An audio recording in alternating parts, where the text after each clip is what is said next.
पिछले क्लास में हम लोग सिलेबस डिस्कस किए थे। आज हम लोग न्यूमेरिकल क्वेश्चन का फर्स्ट टॉपिक देखेंगे। और अगर हम पार्ट ए की बात करें, पार्ट ए की अगर हम बात करें तो इसका एक्सरसाइज 1 पढ़ने जा रहे हैं। एक्सरसाइज 1, इसको हिंदी में बोलते हैं शीत युद्ध का दौर।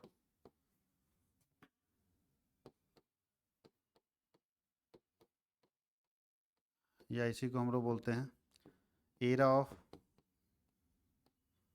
Cold war.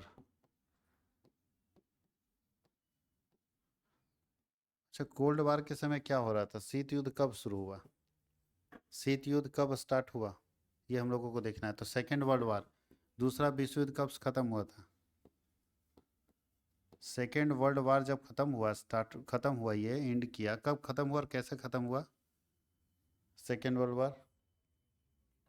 हाँ, 1945 में खत्म हुआ। कब से शुरू हुआ था? हाँ, ये शुरू हुआ था 1939। तो 1939 से 1945 तक सेकेंड वर्ल्ड वार चला, हाँ या नहीं? तो जब सेकेंड वर्ल्ड वार, पहले ख़त्म कैसे हुआ ये पहले समझना है। सेकेंड वर्ल्ड वार ख़त्म जैसे एंड किया, उसके बाद ये सिचुएशन, कोल्ड वार क्या होता है? शीत युद्ध एक ऐसा सिचुएशन है, एक ऐसी परिस्थिति है जिसमें युद्ध होता नहीं है, हुआ भी नहीं, खाली युद्ध सा माहौल बना रहा कि पता नहीं कब युद्ध हो जाए, कब युद्ध हो, कब युद्ध हो जाए।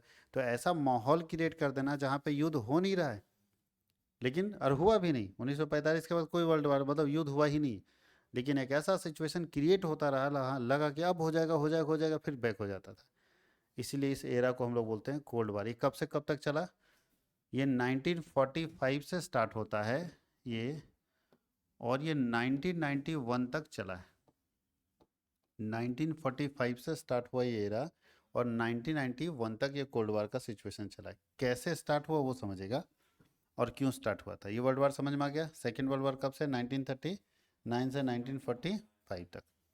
1945 में क्या हुआ, जब जापान नहीं मान रहा था, ज़्यादा उछल रहा था, तो अमेरिका क्या किया, 2 परमाणु बम गिरा दिया उसके ऊपर, नागासाकी और हिरोशिमा में। जैसे 2 बम मारा, दुनिया शांत, वर्ल्ड वार ऑटोमेटिक ख़त्म। वो समय था 1945, युद्ध ख़त्म। फिर दुनिया में लगने लगा कि तबाही अब शुरू हो जाएगा। एक तरफ से अगर कोई बम मारना शुरू कर दिया, वो भी परमाणु बम जैसा, हालांकि बहुत हैवी वेट वाला नहीं मारा था, नहीं तो जापान को पूरा तहस नहस कर देता है, लेकिन फिर भी परमाणु अटैक होता है। 2 जगह पे किया, नागासाकी और हिरोशिमा, दोनों शहर को एकदम तबाह कर दिया, बर्बाद कर दिया। उसके बाद जो वार था ना, युद्ध था, वो ऑटोमेटिक कंप्लीट खत्म हो गया। लेकिन आप बताइए कि अमेरिका जब जापान के ऊपर ठोकेगा, तो जापान रिएक्ट नहीं करेगा क्या? जापान भी छोटा मोटा देश था, लेकिन ताकत तो था। अमेरिका ने जापान के ऊपर ठोक दिया। अब अमेरिका को मार तो दिया गुस्से में, ठीक है, अमेरिका को अब डर लग रहा है कि जापान रिएक्शन देगा, हम अगर मारे हैं तो वो भी हमको मेरे ऊपर करेगा। अब अमेरिका को डर सताने लगा कि जापान आज नहीं मारेगा, कल मारेगा, परसों मारेगा, हो सकता है कुछ दिन अपने नागरिकों को बचाने में और उसका इलाज कराने में बिजी है, जब उधर से फ्री होगा तब मारेगा। अमेरिका को ये डर कब तक रहा? 1991 तक, कि कब हो सकता है अभी युद्ध हो जाए, हो सकता है अभी युद्ध हो जाए। यानी पूरा डट के रहना, रात में भी चौकन्ना होकर सोना कि कब वार हो जाएगा, इसका कोई गारंटी नहीं है। तो ऐसे सिचुएशन को, जहाँ पे युद्ध नहीं हो रहा है, कोई वार नहीं हो रहा है, लेकिन वार जैसा एक सिचुएशन क्रिएट हो रहा है। और ये सिचुएशन कब से कब तक रहा? सेकेंड वर्ल्ड वार का जब खत्म हुआ 1945, और वो 1991 तक रहा। उसके बाद जब अमेरिका को लगा अब इतना दिन तक युद्ध नहीं किया, तो अब जापान मेरे ऊपर अटैक नहीं करेगा। और यहीं से शुरू होगा आगे, अगले अगले चैप्टर में पढ़ेंगे कि जो 2 पावर सुपर पावर था, उसका अंत हो रहा है। और एक सुपर पावर जन्म लिया 1945 के बाद से। उससे पहले दुनिया में 2 सुपर पावर था। 1945 के पहले दुनिया में 2 सुपर पावर था। पहला सुपर पावर का नाम था यूएसएसआर, और दूसरा अमेरिका। यानी आप इसको नाटो भी बोलते हैं लोग, ये अमेरिका, और ये रूस बोल सकते हैं, रसिया।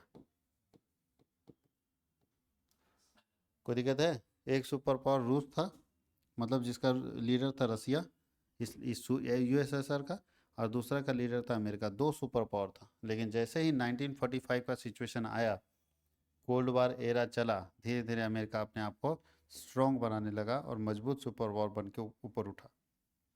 और जितना ये स्ट्रॉन्ग बना, उतना ही ये वीक हुआ। क्यों? क्योंकि दुनिया में जितने भी देश हैं वो 2 पार्टी में थे। या तो इसके पार्टी में या तो इसके पार्टी में। तो जो देश इसके पार्टी में थे और कुछ देश इसके पार्टी में थे, हुआ क्या 1945 के बाद कि इसके पार्टी में जो देश थे वो तोड़ तोड़ के, इसको छोड़ छोड़ के अमेरिका की साइड में आने लगे, जिसके कारण ये कमज़ोर होता चला गया और ये क्या किया, स्ट्रांग हो गया और ये सुपर पावर बन गया, अकेला सिंगल। बात समझ गए। इसके बहुत सारे फेलियर के रीजन भी थे। अमेरिका क्या किया, अपने कम साथ आए हुए कमज़ोर देशों को पैसा देता था, हर संभव मदद देता था, इंफ्रास्ट्रक्चर ठीक करता था। तो जो अमेरिका के साथ देश आ रहे थे, छोटे छोटे देश, उसको अमेरिका हेल्प कर रहा था। और रूस क्या कर रहा था, ये यूएसएसआर है कि सबका चंदा आता था ना, सारे देश का जो सदस्य होता है, कभी भी कोई कमेटी बनाते हैं चंदा से ना चलता है। अब चंदा आ रहा था, उसमें भी करप्शन ये कर दिया, मतलब आपका पैसा भी खा गया। तो आपको क्या मदद करेगा इन फ्यूचर अगर ज़रूरत पड़ जाएगा तो जो इसके पास छोटे छोटे देश थे वो टूट टूट के कहाँ घुसने लगे, अमेरिका के सपोर्ट में। और इसके पास पैसा तो था ही उसमें, ये ईमानदारी बरता और सारे देशों को सपोर्ट किया, इसलिए आज सारे देश इसके साथ आ गए। और रसिया का जो यूएसएसआर है वो टूट गया, पूरा पूरा बिखर गया, बर्बाद हो गया। और ये जो रूस और यूक्रेन का युद्ध देखते हैं, उसका पर्पस यही था। रूस का ये कहना है कि आप मेरे सदस्य हो ना यूएसएसआर के, तो आप अमेरिका के साथ क्यों सट रहे हो। क्लियर। बहुत सारे देश उस समय चले गए तो उसमें तो कुछ नहीं किया। अब जो देश जाता है उसको धमकाता है, डराता है, तुम मेरा जैसे रूल्स को फॉलो करते हो, तुम दूसरे के साथ क्यों चला गया। और अगर चला गया तो लोग भुगतो। बात समझ गए। तो पहला बात याद रखना है कि कोल्ड वार कब स्टार्ट हुआ था, जब अमेरिका ने जापान के ऊपर क्या कर दिया, 2 परमाणु बम छोड़ दिया।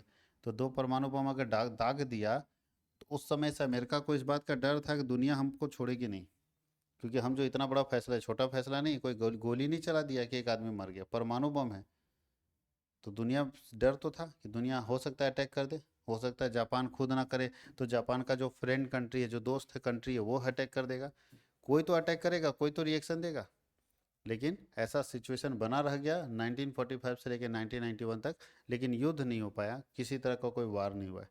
इसलिए इस पूरे एरा को, इस समय को, जो 1945 से लेकर 1991 तक आता है, उस पूरे एरा को हम लोग कोल्ड वार एरा कहते हैं, शीत युद्ध का दौर कहते हैं। जिस समय कोल्ड वार का सिचुएशन चल रहा था, ये कहलाता है एरा ऑफ कोल्ड वार, शीत युद्ध का समय या शीत युद्ध का दौर। ये समझ में आ रहा है।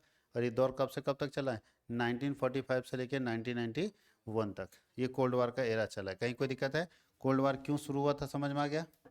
अमेरिका जो दाग दिया था, जो दो जापान के ऊपर परमाणु बम, तो अमेरिका को डर इस बात का लगा हुआ था कि जापान हो सकता है रिएक्ट करे, हो सकता है रिएक्ट करे, क्योंकि अगर किसी को तमाचा मारे हो आप, तो सर वो कमज़ोर हो या मजबूत हो, थोड़ा मोड़ा रिएक्शन जरूर देगा। लेकिन अब जापान रिएक्ट किया ही नहीं, इसलिए सिचुएशन और कंटिन्यू रह गया। पता नहीं क्या प्लान बना रहा है यार ये लोग। जापान अकेले नहीं आ रहा है, तो इसका मतलब कहीं प्लान बना तो नहीं आ रहा और साथ देश को। अमेरिका को डर लगा 3-4 देश अगर मिल के एक साथ आ जाएंगे तब मेरे साथ क्या होगा। वो डर हमेशा 1991 तक रहा है। कहीं कोई दिक्कत है। इसी पूरे पीरियड को हम लोग बोलते हैं एरा ऑफ कोल्ड वार, कि कोल्ड वार का एरा क्या है। कहीं कोई दिक्कत है। कोल्ड वार से पहले भी दुनिया में पॉलिटिक्स चलता था, लेकिन हम लोगों को शुरू करना है कोल्ड वार के एरा से ही। इसलिए हम लोग जो पढ़ने जा रहे हैं पॉलिटिक्स, वो पढ़ने जा रहे हैं 1945 से 1945। किसी को कोई दिक्कत है, कोई तकलीफ। यही सिचुएशन हम लोग को देखने जा रहे हैं 1945 में क्या हो रहा था। अब यहाँ पे ध्यान देना, कोल्ड वार के बीच में बताएं 2 सुपर पावर पहले से था। पहला सुपर पावर कौन था, यूएसएसआर, और दूसरा सुपर पावर कौन था, अमेरिका। और दोनों में लड़ाई होता था हमेशा इस बात को लेके। जितना वर्ल्ड वार हुआ है ना, इसी के लिए हुआ है कि मेरा पॉलिसी बेस्ट है तो मेरा पॉलिसी बेस्ट है। दोनों ये बोलता है कि मेरी पॉलिसी बेस्ट है। अमेरिका कहता है कि हमारे यहाँ क्या, अमेरिका में कौन सी अर्थव्यवस्था पाई जाती है, किस तरह का सिस्टम है अमेरिका में। तो 3 तरह का सिस्टम होता है, कैपिटलिस्ट सिस्टम, पूंजीवादी अर्थव्यवस्था, सोशलिस्ट सिस्टम, समाजवादी व्यवस्था, और होता है मिक्स्ड सिस्टम, मिश्रित अर्थव्यवस्था। तो अमेरिका में जो पाया जाता था ना, यहाँ पे ध्यान दीजिएगा, अमेरिका में जो मिलता है वो मिलता है कैपिटलिस्ट इकोनॉमी। ये भी एक बहुत बड़ा रीजन है इनके बीच में।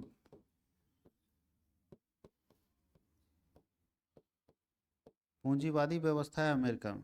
कैपिटलिस्ट इकोनॉमी ये कहता है कि जो कुछ भी प्रोडक्शन का फैक्टर है सब प्राइवेट है। यानी अमेरिका पूरा प्राइवेट के ऊपर फोकस करता है। अमेरिका किसके ऊपर फोकस करता है, पावर। ये पूरा का पूरा कैपिटलिस्ट जो है, जिसके पास पैसे का पावर है, बस प्राइवेट, सब कुछ प्राइवेट, हर चीज़ क्या होगा, प्राइवेट होगा। हर चीज़ पावर जो है वो पैसे वाले के हाथ में रहेगा। यानी प्रोडक्शन का जितने भी फैक्टर हैं, मैन, मशीन, मटेरियल, मनी, सब पर जो पोजीशन होगा किसका होगा? पूंजीपति लोगों का होगा, किसी एक व्यक्ति का होगा। रसिया ये कहता है कि ये सोशलिस्ट है,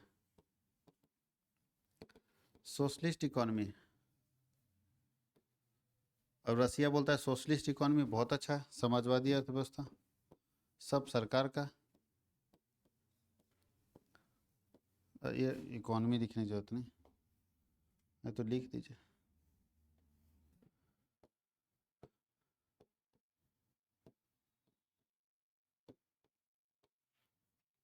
रसिया बोलता है कि समाजवादी व्यवस्था ठीक है, सोशलिस्ट सिस्टम ठीक है। अमेरिका बोलता है कैपिटलिस्ट सिस्टम ठीक है। अब भारत शुरू से आपको मालूम है कि भारत का स्टैंड दोनों से लग रहा है। इसलिए भारत वर्ल्ड वार में भी ना यूएसएसआर के साथ था और ना अमेरिका के साथ था। उस समय अंग्रेज थे, हम लोग नहीं थे। देख लो पीरियड क्या है, और 1945 में हम लोग थे। कौन था? अंग्रेज था। हम लोग तो 1947 में आए, इसके 2 साल बाद। लेकिन अंग्रेज उस समय प्रॉमिस करके भेजा था भारतीय सेना को कि हम तुमको आज़ाद कर देंगे, यानी हम यहाँ से छोड़ के चले जाएंगे तुम अगर वर्ल्ड वार में हमको सपोर्ट करोगे तो इस शर्त पर भारत के लोग सपोर्ट किए थे वर्ल्ड वार में। किसके साथ थे? फिर भी सपोर्ट तो किए थे, यूएसएसआर के साथ ही थे हम लोग। हम लोग जो वर्ल्ड वार में सपोर्ट कर रहे थे, यूएसएसआर को सपोर्ट कर रहे थे, जापान को सपोर्ट कर रहे थे, लेकिन खुल के सपोर्ट नहीं। वो तो अंग्रेजों का था। भारत जब से आज़ाद हुआ तो भारत की पॉलिसी कहती है कि हम ना इधर है ना उधर है, भैया हम दोनों में। तो इंडिया में कौन सा सिस्टम चलता है? इंडिया में मिक्स सिस्टम चलता है, मिक्स, ये दोनों का कॉम्बिनेशन। ये दोनों को जोड़ देंगे ना तो वो सिस्टम भारत में पाया जाता है। यहाँ पे क्या है, ठीक से समझिएगा। अमेरिका में बोलता है सब कुछ प्राइवेट होगा, सब कुछ क्या होगा? प्राइवेट, हर चीज़ प्राइवेट, कोई सरकारी है ही नहीं। अब हर चीज़ प्राइवेट होगा तो महंगाई बढ़ेगी, लेकिन दिक्कत फ़ायदा ये है कि इसका डेवलपमेंट तेजी से होता है। यहाँ पे क्या बोलता है रसिया? ये बोलता है कि सब कुछ सरकार का है, प्राइवेट कुछ है ही नहीं। तो ये सिस्टम अलग है, ये सिस्टम है। रूस बोलता है कि मेरा सिस्टम दुनिया का सबसे अच्छा सिस्टम है, क्योंकि सब सरकार का है, कोई टेंशन नहीं, कोई मारपीट, कोई समस्या नहीं। आज हमारे गांव में क्या समस्या है जी बताओ? खेत को लेके, जमीन को लेके देख लो, केस लड़ रहा है 3 3 पीढ़ी से। अगर इतना जमीन है तो आधा कट्टा जमीन नहीं है, 3 पीढ़ी से केस लड़ रहा है। अमेरिका चीना, चाइना, देखो चाइना में भी यही चलता है, रसिया चाइना सब में चलता है। चीन में कभी देखे लड़ाई झगड़ा होते हुए जमीन के लिए? कभी नहीं, क्योंकि जमीन आपका है ही नहीं। जमीन तो किसका है? सरकार का। यहाँ व्यवस्थाएं सारे सरकार की। तो बताइए, जब सरकार का जमीन है तो उस पर कौन लड़ेगा? बात समझ आ रही? तो यही बात आपको समझना है कि रूस में, चीन में कौन सी व्यवस्था होती है? सोशलिस्ट सिस्टम होता है, समाजवादी व्यवस्था। और अमेरिका में कौन सी व्यवस्था होती है? कैपिटलिस्ट सिस्टम है, पूंजीवादी व्यवस्था। यहाँ पे सब कुछ प्राइवेट रहता है। यहाँ पे सब कुछ क्या होता है? प्राइवेट रहता है, और उसमें सब कुछ क्या होता है? सरकारी रहता है। लेकिन भारत में क्या है? दोनों है। यहाँ प्राइवेट जॉब भी है, गवर्नमेंट जॉब भी है। यहाँ प्राइवेट स्कूल भी है, गवर्नमेंट स्कूल भी है। यहाँ पर प्राइवेट हॉस्पिटल भी है, गवर्नमेंट हॉस्पिटल भी है। हर चीज़ में देखिएगा दोनों है। इसलिए भारत दोनों के सिस्टम को फॉलो करता है। इसीलिए भारत का दुनिया में कोई भी देश है ना, उसका या तो इससे अच्छा रिश्ता है, या तो इससे, या तो रूस से, या तो अमेरिका से, यही दोनों से रिश्ता अच्छा होगा, दोनों में से किसी एक से ही। लेकिन भारत अकेला देश है जिसका दोनों से रिलेशन अच्छा है। भारत एक अकेला देश है जिसका किससे रिलेशन अच्छा है? दोनों से। यानी रसिया से भी अच्छा संबंध हमारा है और अमेरिका से भी संबंध है। जबकि लोग लड़ाई जो करता है ना वर्ल्ड वार, इसी के कारण होता है। से अपने सिस्टम को ठीक बताने के चक्कर में बहसाबहसी हुआ, उसके बाद मारपीट शुरू। तो इसीलिए याद रखिएगा कि अमेरिका इस सिस्टम को बेटर मानता है, और रसिया और चीन जो है वो सोशलिस्ट सिस्टम को बेटर मानता है और कहता है कि हमारा सिस्टम ज़्यादा बेटर है कंपेरिजन तो अमेरिका, हम लोग बात करें तो। और इसी जो इसको हम लोग बोलते हैं बेसिक आइडियोलॉजी में डिफरेंसेस हैं। थोड़ा सा सोच में अगर अंतर है और उसके कारण समस्या आती है। तो अगर आइडियोलॉजी सेम नहीं रहेगा तो युद्ध सा माहौल बनेगा ही, और इसीलिए युद्ध सा माहौल बन जाता है। कहीं कोई दिक्कत है? आज भी जो लोग यूएसएसआर के अंदर हैं वो यूएसएसआर का सपोर्ट करते हैं, और जो लोग यूएसएसआर के अंदर नहीं हैं तो वो अमेरिका का सपोर्ट कर देते हैं। और कुछ लोग, जब भारत जैसा देश दोनों फ़ोन करता है, यहाँ प्रधानमंत्री दोनों फ़ोन करेगा, इसको समझाएगा तो उसका बुरा ही, समझ रहे हो ना? और जिस दिन दोनों मिल गया उस दिन भारत को कूट देगा। लेकिन ऐसा होगा नहीं होता है कि उसके घर में जाकर उसका तारीफ बुराई कर दिया, इसका तारीफ कर दिया, जिसको बोल रहा है। और जब उसके पास जाएगा तो इसका बुराई करेगा, उसका तारीफ कर देगा। तो ये तो तब तक ठीक है, लड़वा लो भैया। तो ये भारत बोलता है कि हम लड़ने पर विश्वास नहीं करते हैं। हमारे यहाँ एक सिस्टम है, मिक्स सिस्टम। इसमें सरकार का भी पार्टिसिपेशन होता है, सरकार भी अपना रोल प्ले करती है और गवर्नमेंट भी अपने, पीपल भी अपना रोल प्ले करते हैं। तो ऐसी व्यवस्था भारत में कौन सी सिस्टम है? मिक्स सिस्टम, याद रहेगा। कौन सा सिस्टम है? मिक्स। तो जो लड़ने का मेन कारण था वो यही था। ये अपने सिस्टम को बेस्ट बोलता है, बोलता है सोशलिस्ट सिस्टम इस दुनिया का सबसे बेस्ट सिस्टम है, और ये बोलता है कैपिटलिस्ट सिस्टम इस दुनिया का सबसे बेस्ट सिस्टम है। और जब दोनों में टकराव हुआ तो फिर विश्व युद्ध शुरू हो गया। अब सवाल ये है कि भाई जब युद्ध शुरू हो गया बड़े स्तर पर, तो सवाल है कि किसको कौन सपोर्ट करेगा। तो बहुत सारे ऐसे देश थे जो अपना फायदा घाटा सब कुछ देख के एनालिसिस करके किसको सपोर्ट कर दिया? अमेरिका को। सोच समझ के ना करना पड़ेगा। अभी बता दो, पाकिस्तान अभी हमारा पड़ोसी देश है, उसका अमेरिका से ठीक संबंध है क्योंकि अमेरिका उसको पैसा देता है। रूस से उसका अच्छा रिलेशन नहीं है। तो क्या कभी ऐसा हो सकता है कि अमेरिका से उसका अच्छा रिलेशन है तो लड़ाई झगड़ा कल होगा और अमेरिका इसको चिट्ठी लिख देगा कि तुम हमको सपोर्ट करो युद्ध में, तो इसको किसको ये सपोर्ट करेगा? जिसको ये जानता है, हाँ या नहीं, जिससे इसका अच्छा रिलेशन है, जो इसको आज तक पैसा देते हैं। जैसे अभी अमेरिका अगर पूरे विश्व युद्ध, तीसरा विश्व युद्ध हो जाए तो पाकिस्तान किसको सपोर्ट करेगा? अमेरिका को, क्योंकि हजारों करोड़ रुपया हर साल उसको दान दे रहा है, चंदा दे रहा है। तो भैया जो आपको दे रहा है आप उसी को ना सपोर्ट कीजिएगा। तो यही चीज़ यहाँ पे ध्यान दीजिएगा। कोई दिक्कत है? इसलिए लगभग लोग कैपिटलिस्ट सिस्टम को ठीक करता है। लगभग लोग किसको फॉलो करता है? कैपिटलिस्ट सिस्टम को फॉलो करता है, पूंजीवादी अर्थव्यवस्था को फॉलो करता है। जब युद्ध हुआ तो दुनिया के बहुत सारे देश इसके साथ आ गए। कौन इसके साथ आया होगा? जिसका इसके साथ बढ़िया लेन देन होगा वो इसको सपोर्ट कर दिया। और कुछ देश दुनिया के ऐसे थे जो किसको सपोर्ट कर दिया? यूएसएसआर को सपोर्ट कर दिया। और फिर धीरे धीरे धीरे धीरे देशों का कारवां बढ़ता चला गया सपोर्टर का, और फिर विश्व युद्ध, इसीलिए विश्व स्तर पर युद्ध हुआ है। बात समझ गए? कोई दिक्कत है? अब बहुत जैसे अभी अमेरिका का सपोर्टर में मान लीजिए जर्मनी एक देश है, अमेरिका को पूरा सपोर्ट करता है, वो अमेरिका के सिस्टम से चलता है। अब जर्मनी में अगर कुछ होता है तो अमेरिका सपोर्ट करेगा उसको, और अमेरिका में कुछ होता है जर्मनी सपोर्ट करेगा। यही चीज़ यहाँ पे ध्यान रखना है। कोई दिक्कत किसी को? ये बेसिक चीज़ समझ में आ गया। और कोल्ड वार का एरा कब से कब तक है? 1945 से लेकर 1991 तक कोल्ड वार का एरा चला। अब हम लोग देखेंगे कोल्ड वार जो स्टार्ट हुआ था उसके बाद छोटे छोटे और भी वार हुए हैं। बहुत सारा छोटा छोटा युद्ध होता रहा। युद्ध तो हमेशा चलता रहा छोटा छोटा, लेकिन वर्ल्ड वार जैसा युद्ध नहीं हुआ जो लंबे समय तक चला और अच्छा खासा दिन चला। कोई दिक्कत है? तो एक एक करके हम लोग कोल्ड वार के बारे में देखेंगे। तो ये एरा समझ गए, देश में कि दुनिया में कितना तरह का सिस्टम है ये समझ गए। लड़ाई क्यों होता है? लोग अपने सिस्टम को अच्छा बताता है, दूसरे के सिस्टम को क्या बताता है? खराब। कि उसका सिस्टम खराब है, मेरा सिस्टम क्या है? अच्छा, आप हमारे पास ज्वाइन कर लो। और लोग जब युद्ध होता है, मतलब माहौल बन जाता है युद्ध सा, तो ऐसी स्थिति में हर देश, मान लो हम अगर कैपिटलिस्ट सिस्टम को फॉलो कर रहे थे, हम अमेरिका को ना सपोर्ट करेंगे। और कोई सोशलिस्ट को फॉलो कर रहा है तो किसको सपोर्ट करेगा? तो इस तरह से सपोर्टर तैयार किया जाता है कि कितने देश है जो अमेरिका के समर्थन में और कितने देश है जो रसिया के समर्थन में। लेकिन हुआ क्या कि ये ईमानदारी से अपना काम करते रह गया और यहाँ पे भ्रष्टाचार वगैरह हो गया। इसमें इसमें भ्रष्टाचार वगैरह बहुत ज़्यादा हो गया। अब मान लिया हम देश हैं, आपके सदस्य देश हैं, हम यूएसएसआर को चंदा दिए 2 करोड़ रुपया। एक तो गरीब देश हैं, किसी तरह से ला के 2 करोड़ दे दिए। अब वो 2 करोड़ का भी धजिया उड़ जाए तो ऐसे में क्या होगा? तो ये चीज़ ध्यान रखना कि मान लीजिए जितने यूएसएसआर में मेंबर थे सब पैसा दिया चंदा। चंदा देने के बाद उस चंदे का पैसा सही जगह इस्तेमाल होना चाहिए था, लेकिन हुआ क्या कि जो अधिकारी वहाँ पे बैठा वो करप्शन करने लगा, सारा पैसा निकालने लगा। तो ये कभी भी चल पाएगा? सोचिए आप कोई कमेटी में जुड़े हुए हैं, महिला मंडल में ही जुड़े हुए हैं, महिला मंडल में आप ईमानदारी से अपना दे रहे पैसा, लेकिन जो महिला मंडल के अध्यक्ष है या मेन आदमी है वो अगर गलत करने लगेगी तो आपका विश्वास टूटेगा कि नहीं टूटेगा? तो ये इसी तरह से इन लोग का विश्वास टूटा, लोग यहाँ से छोड़ छोड़ के कहाँ आने लगा? अमेरिका के सपोर्ट में कि चलो इधर नहीं। अच्छा, एक और चीज़ है, जब दुनिया में युद्ध होता है ना तो पिसता है छोटा छोटा देश। नहीं समझे? गांव में पूरा गांव 2 पार्ट में बट गया युद्ध में, आधा पार्ट अलग और आधा पार्ट अलग, पूरा गांव 2 पार्टीशन हो जाता है। युद्ध होता है देखिएगा 2 पार्टीशन होगा। बड़े बड़े गांव के लोगों के साथ अगर युद्ध हुआ तो 2 पार्टीशन हो जाएगा। एक जो उसके सपोर्टर है और एक जो उसका सपोर्टर नहीं है, जो नहीं है किसी और को सपोर्ट कर रहा है। तो ये युद्ध जब होता है तो मार खाता है कौन कौन? छोटा छोटा देश। कौन मार खाता है? छोटा छोटा देश, क्योंकि इसका कोई बेचारा आय वाय कुछ नहीं, मार ही लोग खाता है। बड़े देश के सामने कोई सपोर्ट करने के लिए तैयार नहीं होता है। अब जैसे अभी आपको बताया कि गांव में झगड़ा होता है तो कितने पार्ट में बढ़ जाता है गांव? 2 पार्ट में। मान लो एक ए के सपोर्टर है, एक बी के सपोर्टर। ए में हिम्मत नहीं होगा कि बी को डायरेक्ट मारे, कभी नहीं मारेगा, देखिएगा, सामने सामने नहीं। ए क्या करेगा, बी का एक छोटा सा इधर डी नाम का एक पार्टनर है जिसका बहुत छोटा है, बहुत ताकतवर नहीं, ए उसको मारेगा, इसको डायरेक्ट ही मारेगा, उसको मारेगा। अब पता है बी भी ए को नहीं मारेगा, बी क्या करेगा, सी नाम का एक व्यक्ति है ए के अंदर, उसको मारेगा जाके। तो पिसाता बेचारा कमजोर देश है, क्योंकि क्यों मारेगा इसको, क्योंकि जानता है इसके पास ना हथियार है ना कुछ है, ठोकियो देंगे तो क्या दिक्कत है, पता ही नहीं चलेगा। बात समझ गए, इसलिए देश डरता है बेचारा कि हमको कोई तो बचा लो।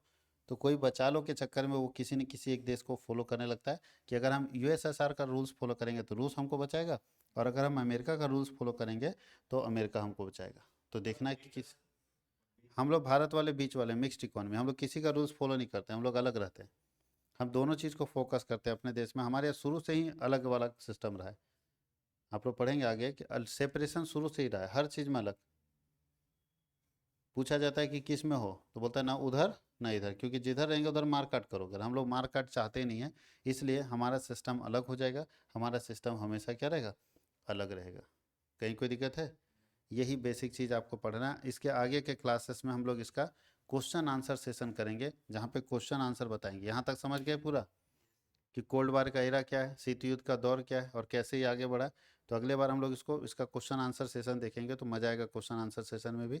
और हम लोगों को कुछ यहाँ पे भी देखने को मिलेगा, इसको तो आप लिख सकते हो ना, वैसे लिखने की ज़रूरत नहीं है, बेसिकली अगर देखा जाए तो कोई रिक्वायरमेंट लिखने का नहीं है। आपको ये पूरा वीडियो मिलेगा ही, तो आपके नोट्स में अवेलेबल रहेगा ये।